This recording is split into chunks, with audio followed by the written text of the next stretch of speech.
কৃপণ রবীন্দ্রনাথ ঠাকুর। আমি ভিক্ষা করে ফিরতেছিলেম গ্রামের পথে পথে। তুমি তখন চলেছিলে তোমার স্বর্ণরথে। অপূর্ব এক স্বপ্ন সম লাগতেছিল চক্ষে মম। কি বিচিত্র শোভা তোমার, কি বিচিত্র সাজ। আমি মনে ভাবতেছিলেম এ কোন মহারাজ। আজ শুভক্ষণে রাত পোহালো, ভেবেছিলেম তবে আজ আমারে দ্বারে দ্বারে ফিরতে নাহি হবে।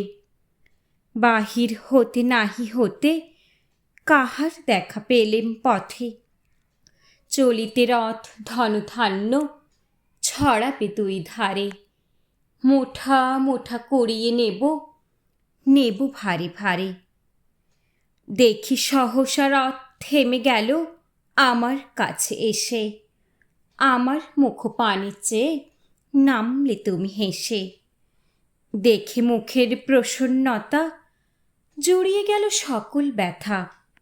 হেন কালে কিসের লাগি তুমি অকস্মাৎ আমায় কিছু দাও গো বলে বাড়িয়ে দিলে হাত। মরি, এ কি কথা রাজা ধীরাজ, আমায় দাও গো কিছু। শুনে ক্ষণকালের তরে রইনু মাথা নিচু। তোমার কি বা অভাব আছে ভিখারি ভিক্ষুকের কাছে। এ কেবল কৌতুকের বশে আমায় প্রবঞ্চনা। ঝুলি হতে দিলেম তুলে একটি ছোট কণা।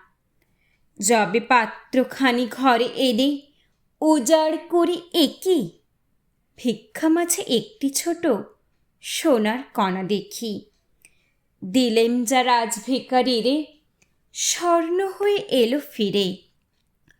তখন কাঁদি চোখের জলে দুটি নয়ন ভরে।